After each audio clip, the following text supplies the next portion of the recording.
मुख्य अतिथि परम आदरणीय सम्माननीय मेरे दादा नारायण सिंह केसरी जी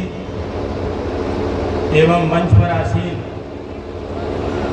मेरे आज बनाए गए मंडल अध्यक्ष मोनू वर्मा जी, आदरणीय मंसूरी जी, मेरे दादा पप्पू सेठ जी जिनसे मैं 25-30 सालों से जुड़ा हुआ हूँ, मंच पर भानो कठेरिया समाज के अध्यक्ष श्री सोभरन जी, रामाश्री वर्मा जी एवं हमारे समक्ष दूर दराज से आए हुए मेरे भाइयों बहनों माताओं प्रबुद्धजनों नागरिकों, जितने भी हमारे सेवारत कर्मचारी सेवानिवृत्त कर्मचारी हैं, प्रिय साथी जरा रुकने का कष्ट करें क्योंकि शिक्षा ही एक ऐसा मंत्र है जिससे हम यहाँ तक आए हैं। ये मंच लगाने से कुछ नहीं होता, इसलिए समय देने का कष्ट करें। सर्वप्रथम मैं स्वर्गीय दादा केदारनाथ के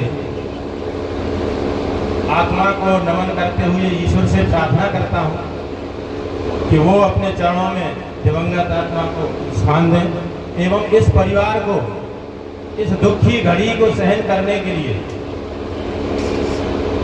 शक्ति प्रदान करें।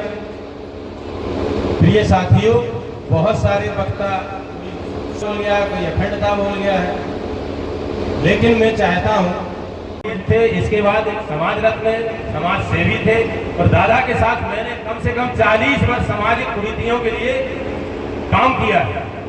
मैं झूठ नहीं बोलता हूँ। मेरे साथ स्वर्गीय प्रधानाचार्य जी हमारे थे, महाते साहब थे, इसके बाद दादा केदार जी थे, परमलाल अमीन साहब थे स्वर्गीय, ये सब मेरे साथ थे। हम लोग पत्तल उठा लेते थे, छीत लेते जब मैं 22 साल का था, 24 साल का था MBBS में। अब आप समझो, तो इसीलिए मैं ये कहना चाहता हूँ कि युवाओं से कि भाई आज की शिक्षा, क्योंकि जमाना महंगाई का है, महंगाई के साथ साथ पिछले 10 में आपने देखा होगा कि दुनिया बदल गई है।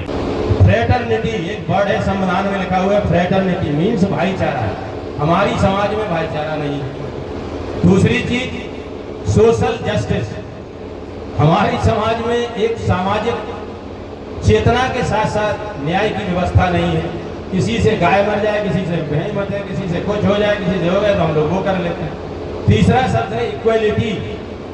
इक्वलिटी जो है, जिस पर संविधान की पूरी आत्मा है प्रियम्बल में, तो इक्वलिटी में हम आपस में जितने भी दलित समाज के लोग हैं, जितने हम अपनी समाज के लोग हैं, चाहे SC ST OBC तो छोड़ दीजिए, SC के लोग ही एक नहीं है।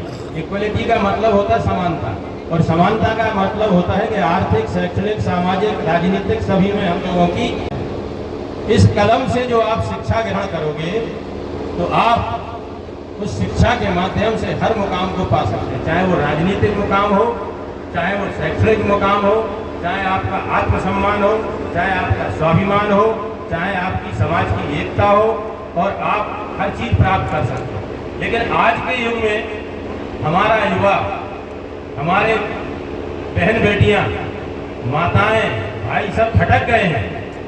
मैं सबसे अनुरोध भी करना चाहता हूं, निवेदन भी करना चाहता हूं कि मैं डॉक्टर गोकुल प्रसाद जो आपके समक्ष खड़ा हूं, मेरे पिताजी अशिक्षित थे, मजदूरी करते थे, लेकिन आज मेरे घर में 9 गजटेड ऑफिसर हैं, 9 गजटेड ऑफिसर हैं। मेरे खुद के, मैं अपने परिवार में, मैं डॉक्टर गोकुल, मेरा बेटा डॉक्टर, मेरी बहू डॉक्टर, मेरा बेटा प्रोफेसर, और इसके साथ इंजीनियर साहब, फिर उनका बेटा इंजीनियर, ऐसे सारे लोग हैं। ये शिक्षा का महत्व किसी से छीना नहीं जा सकता। आप पढ़ोगे, आप पढ़ोगे, बाबा साहब ने कहेगा जो पढ़ेगा वो बढ़ेगा, और शिक्षा वो शेरनी का दूध है, जो पिएगा तो गरजेगा। इन्हीं शब्दों के साथ अब आज के रोजगार के लिए थोड़ा सा सृजन की बात हो जाए, क्योंकि मेरे दादा उस समय पढ़े हुए थे जो एक लर्नेड काउंसिल थे,